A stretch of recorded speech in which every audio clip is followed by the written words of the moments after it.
Hello नमस्कार यहाँहरू सम्पूर्णलाई आजको यो अर्को जानकारीमूलक भिडियोमा हार्दिक स्वागत छ। यहाँहरूले देखिसक्नु भएको छ स्क्रिनमा। आजको यो भिडियोमा मैले यहाँहरूका लागि कर्णाली प्रदेशका बारेमा जानकारी दिनेछु।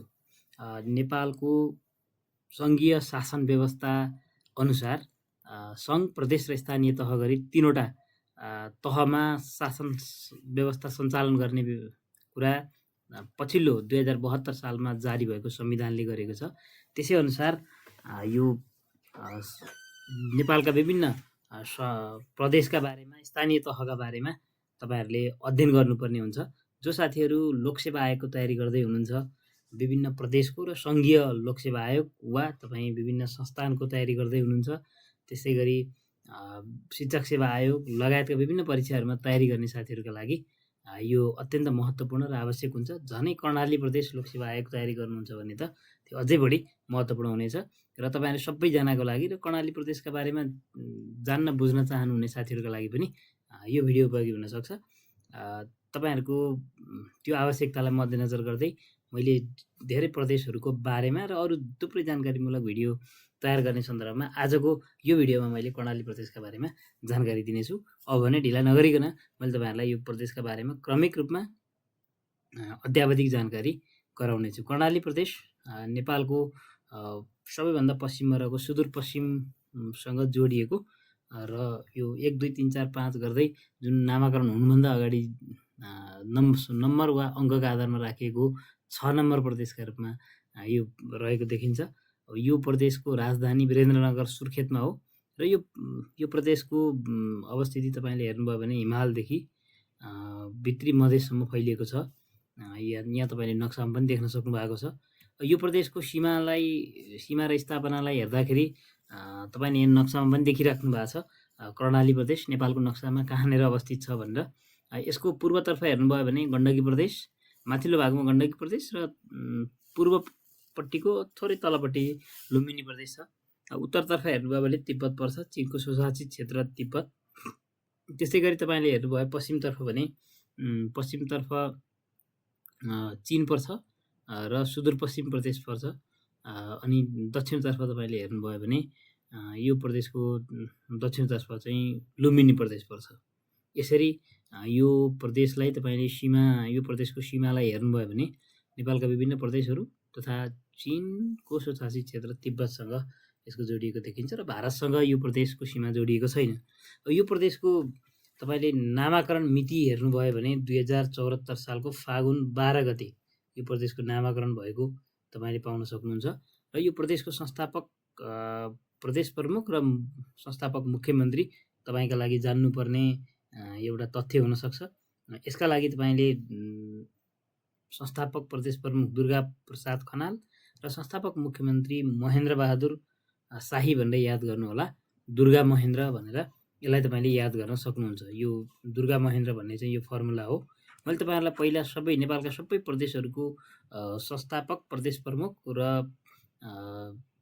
संस्थापक मुख्यमन्त्रीका बारेमा याद गर्नका लागि एउटा फर्मुला पनि मैले बताएको थिएँ। प्रदेश सम्बन्धी जानकारी भन्ने भिडियोमा तपाईँले त्यसमा गएर समग्र प्रदेशको बारेमा याद गर्न पनि सक्नुहुन्छ। मैले त्यसलाई स्मरण मात्रै गराएँ। गोबी शेर, रत्नलाल, अनुडोर, बाबु पृथ्वी, उमाशङ्कर, दुर्गा महेन्द्र, मोहन त्रिलो भनेर प्रदेश नम्बर 1 अहिलेको कोशीदेखि सुदूरपश्चिम प्रदेशसम्म क्रमिक रूपमा तपाईँले त्यसरी याद गर्न सक्नुहुन्छ।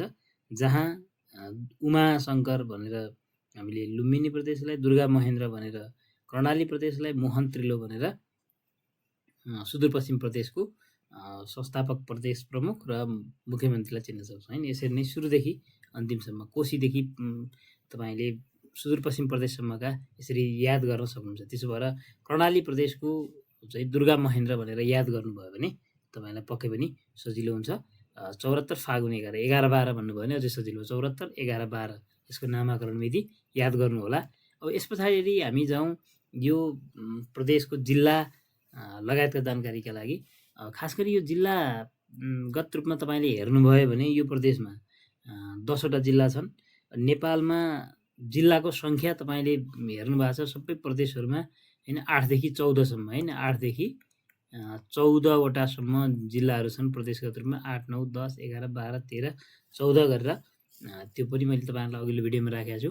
यो 10वटा भनेपछि 8 र 9 प्रदेश भएको। मध्य प्रदेशमा 8वटा, सुदूरपश्चिम प्रदेशमा 9वटा र त्यस पछाडि थोरैबाट चाहिँ तेस्रो क्रममा भनौँ त्यो क्रममा चाहिँ यो प्रदेशको जिल्ला रहेको छ। अनि त्यस पछाडि यसको जिल्लाहरू पनि तपाईँले याद गर्नुपर्ने हुन्छ है। जिल्लाहरू पनि याद गर्नुपर्ने हुन्छ।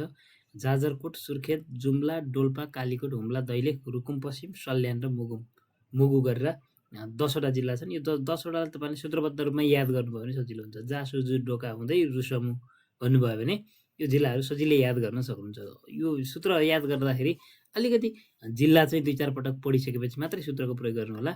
जासुजु डोका हुँदै रुसमु भन्नुभयो भने जाबाट जाजरकोट भयो, सुजु सुर्खेत र जुम्ला, डोका डोल्पा र कालीकोट, हुँदै हुम्ला र दैलेख, अनि रुसमु भने रुकुम पश्चिम, सल्यान र मुगु।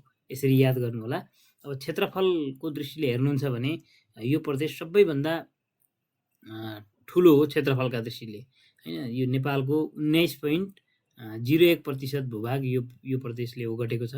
क्षेत्रफलको आधारमा तपाईँले यहाँका जिल्लाहरू हेर्नुभयो भने यो डोल्पा सबैभन्दा ठुलो जिल्ला हो कर्णाली प्रदेशको। यो कर्णाली प्रदेशको मात्रै नभइकन नेपालकै पनि ठुलो जिल्ला हो। 7,889 वर्ग किलोमिटर छ र कर्णाली प्रदेशको सानो जिल्ला भनेको रुकुम पश्चिम हो, जसको क्षेत्रफल 121.49 वर्ग किलोमिटर रहेको छ।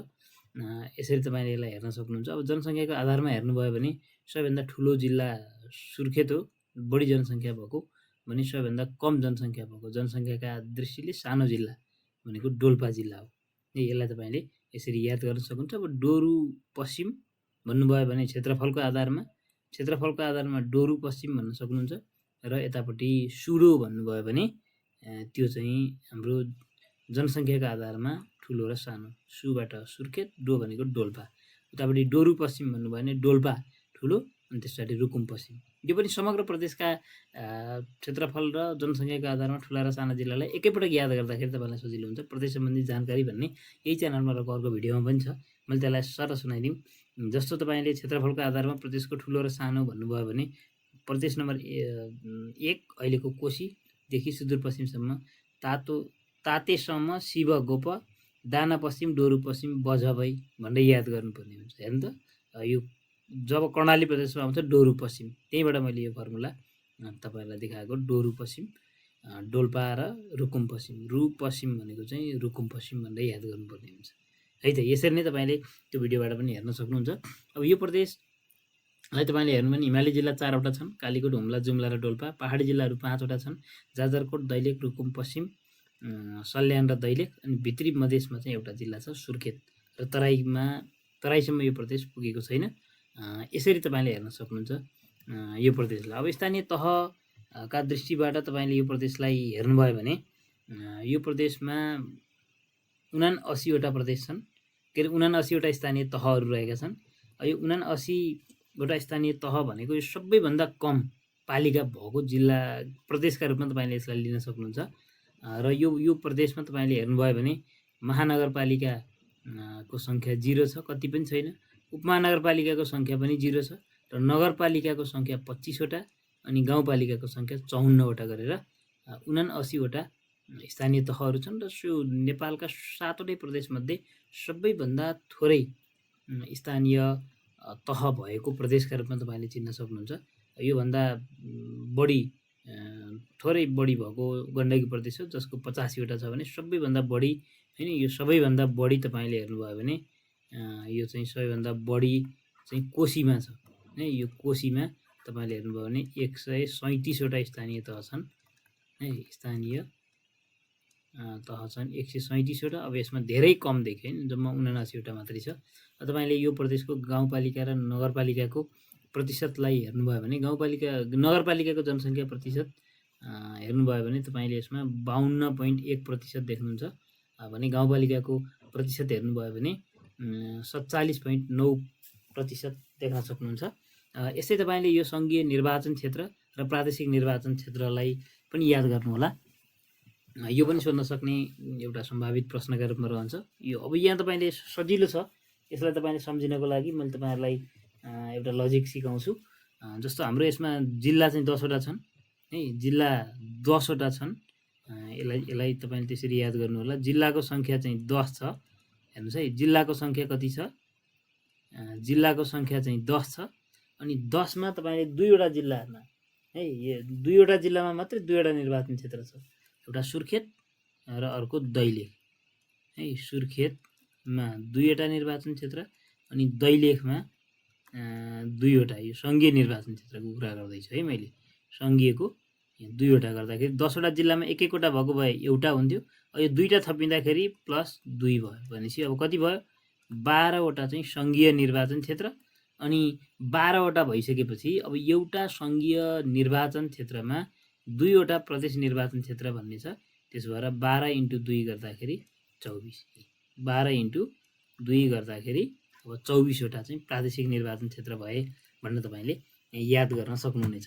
त्यसो भएर 10वटा जिल्ला, 10 जिल्ला, 12 सङ्घीय निर्वाचन क्षेत्र अनि 12 × 2 गर्दा 24। अब 2टा पनि कुन हो त भन्दा सुर्खेत र दैलेखमा 2वटा सङ्घीय निर्वाचन क्षेत्र छ भनेर याद गर्नु होला। र अब यसमा वडा सङ्ख्या हेर्नुहुन्छ भने 718 मात्रै छ है। 718वटा वडा रहेको छ यो प्रदेशमा। र वडा सङ्ख्याका दृष्टिले पनि सबैभन्दा कम वडा भएको प्रदेशका रूपमा तपाईँले यसलाई हेर्न सक्नुहुन्छ। र अब यसमा स्थानीय तह पनि कम र वडा सङ्ख्या पनि कम भएको प्रदेशका रूपमा तपाईँले यसलाई लिन सक्नुभयो। अब यस पछाडि यो प्रदेशको तपाईँले जनसङ्ख्या हेर्नुभयो भने 16,88,412 छ। नेपालको कुल जनसङ्ख्याको 5.79% हिस्सा ओगटेको छ। र परिवार सङ्ख्या हेर्नुभयो भने 3,66,255 छ। र जुन नेपालको कुल परिवार सङ्ख्याको 5.5% हिस्सा ओगटेको छ यसले।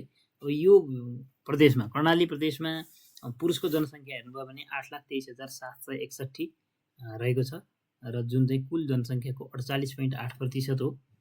त्यस्तै तपाईँले महिलाको जनसङ्ख्या हेर्नुभयो भने 8,64,651 जुन नेपालको त्यो प्रदेशको कुल जनसङ्ख्याको 52.1% हो।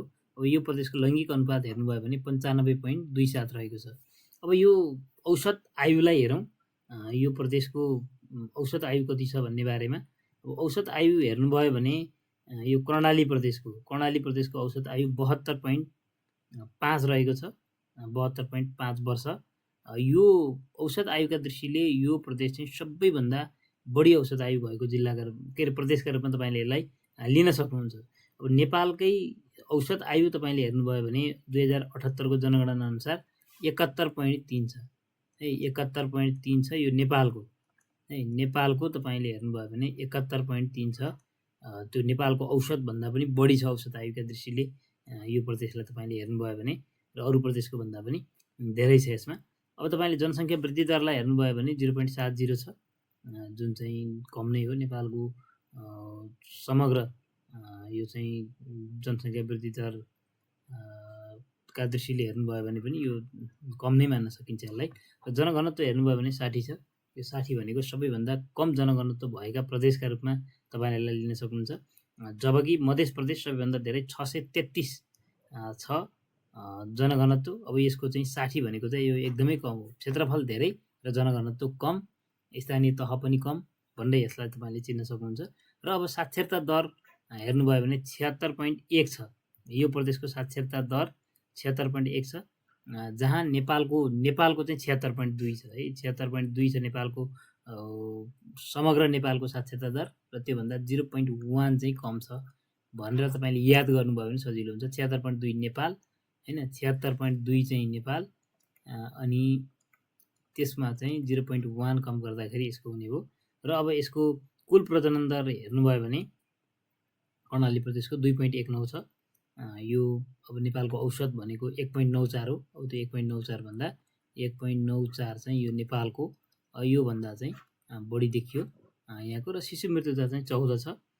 शिशु मृत्यु दर 14 छ।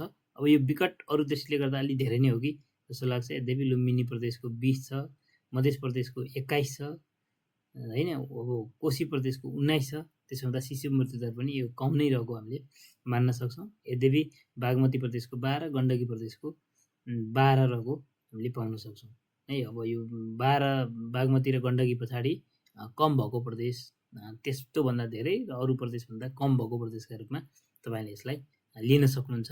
यो शिशु मृत्यु दर। अब यो शिशु मृत्यु दरको बारेमा पक्कै पनि यहाँलाई थाहा छ। यो नेपालको समग्र हेर्नुभयो भने 17 छ। नेपालकै औसतभन्दा पनि यहाँ चाहिँ कम रहेको देखियो। यो कुरा तपाईँहरूले याद गर्नु होला। यो 2078 सालको जनगणनाले प्रस्तुत गरेको यो तथ्याङ्क हो। र अब यस पछाडि यहाँहरूले यो विशेषताहरू केही याद गर्नु होला। यो प्रदेशमा बसोबास गर्ने मुख्य जातिहरू हेर्नुभयो भने ब्राह्मण, क्षेत्री, ठकुरी, मगर, थारू, राउटे लगायतका जातिहरूको बसोबास छ। तपाईँले यहाँको धार्मिक स्थलहरू हेर्नुभयो भने त्रिपुरा सुन्दरी, चन्दननाथको मन्दिर र देउटी बजै यो एकदमै चर्चित यहाँका चाहिँ प्राकृतिक धार्मिक स्थलहरू हुन्। र अब यहाँका मुख्य तालहरू हेर्नुभयो भने यो तालका दृष्टिले पनि छुट्टै पहिचान रहेको छ कर्णाली प्रदेशको। यो रारा ताल एकदमै चर्चित ताल हो, जुन समुद्र सतहबाट 2990 मिटरको उचाइमा रहेको छ। मुगु जिल्लामा पर्छ यो रारा ताल, र एउटा गन्तव्य पनि हो नेपालीहरूको घुम्नका लागि। र सेफोक्सुन्ड ताल छ अर्को, यो डोल्पा जिल्लामा, र नेपालका तालहरूमध्ये सबैभन्दा गहिरो तालका रूपमा पनि हामीले यसलाई लिने गर्छौँ। र अर्को बुलबुले ताल सुर्खेतमा छ। यो सुर्खेतको बुलबुल ताललाई लिएर गीतहरू रचना गरेको पनि तपाईँले सुन्नुहुन्छ। स्यार्पो ताल छ अर्को रुकुम पश्चिममा, यसलाई तपाईँले याद गर्नु होला। र अब यो सडक यातायातको कुरा गऱ्यौँ भने सडक र हवाई यातायात दुईवटा माध्यम यहाँको चाहिँ मुख्य रूपमा यातायातको माध्यमका रूपमा रहेको छ, सडक यातायात र हवाई यातायात। र अब यो नेपालगञ्जबाट सुर्खेत, हुम्ला, मुगु, डोल्पा, जुम्ला लगायतका जिल्लामा हवाई यातायात प्रयोग गरेर यात्रा गर्न सकिने अवस्था छ, र सडक सञ्जालको पनि विकास छ। यद्यपि सडक सञ्जालका दृष्टिले अन्य प्रदेशका तुलनामा चाहिँ कम विकास भएको प्रदेशका रूपमा हामीले यसलाई लिन सक्छौँ। अब राष्ट्रिय निकुञ्जहरू तपाईँले हेर्नुभयो भने सेफोक्सुन्ड राष्ट्रिय निकुञ्ज, रारा राष्ट्रिय निकुञ्ज, अनि बाँके राष्ट्रिय निकुञ्ज लगायतका निकुञ्जहरू तपाईँले यो प्रदेशमा पाउन सक्नुहुन्छ। अब यो नेपाली भाषा यहाँको प्रमुख भाषा हो। खस, मगर, डोट, मगरखाम, थारू लगायतका भाषाहरू पनि यो प्रदेशमा प्रचलन छन्। अनि सांस्कृतिक दृष्टिले पनि यो प्रदेश महत्त्वपूर्ण हो, खास गरी यो सभ्यताका दृष्टिले। र अब नेपाली भाषाकै उद्गम बिन्दु रहेको यो कर्णालीको सिन्जा भनिन्छ, त्यो दृष्टिले पनि धेरै महत्त्वपूर्ण छ। प्राकृतिक सुन्दरताले एकदमै भरिपूर्ण भइहाल्यो। ऐतिहासिक, धार्मिक, सांस्कृतिक र पर्यटकीय सम्भावना बोकेको एउटा प्रदेशका रूपमा तपाईँले हेर्न सक्नुहुन्छ। र अर्को छुटाउन नहुने यो प्रदेशका सन्दर्भमा चाहिँ जडीबुटीलाई पनि तपाईँले बिर्सन हुँदैन होइन। अब यो उच्च स्थानमा फल्ने धानको सन्दर्भ छ होइन, मार्सी धानको कुराहरू पनि आउँछ यो प्रदेशमा उत्पादन हुने कुरा। र अब यो प्रदेश अत्यन्त धेरै सम्भावना भएको होइन, जलस्रोतको सम्भावना, जडीबुटीको सम्भावना, पर्यटकको सम्भावना लगायत यो धेरै सम्भावना बोकेको प्राकृतिक सुन्दरताले भरिपूर्ण भए पनि यातायात, सञ्चार र आधुनिकीकरणको दृष्टिकोणबाट यो विकट छ, र त्यो विकास हुन सकिराखेको छैन। त्यो विकासको प्रतीक्षा गरेर बसिराखेको छ, र यो अपार सम्भावना भए पनि त्यो समृद्धिको जुन यात्रा छ त्यो यात्रा चाहिँ गर्न बाँकी छ। यद्यपि यहाँको त्यो सुन्दरताले गर्दाखेरि धेरै मान्छेहरूको त्यो यात्रा गर्ने सपनाका रूपमा यो प्रदेश रहेको हामीले पाउन सक्छौँ। यति कुरा तपाईँले जानकारी राख्नुभयो भने पक्कै पनि तपाईँको परीक्षालाई सहयोग पुग्नेछ भन्ने मैले अपेक्षा लिएको छु।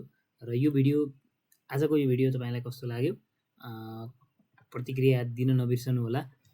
यहाँहरूको सल्लाह सुझाव अनुसार नै मैले आगामी भिडियोलाई थप परिमार्जनसहित तपाईँहरूलाई आवश्यक पर्ने र तपाईँहरूलाई सहयोग हुने गरी मैले राख्नेछु। र सुरुदेखि एकदमै धैर्यतापूर्वक सुन्नुभएकोमा यहाँलाई धेरै धेरै धन्यवाद। नमस्कार।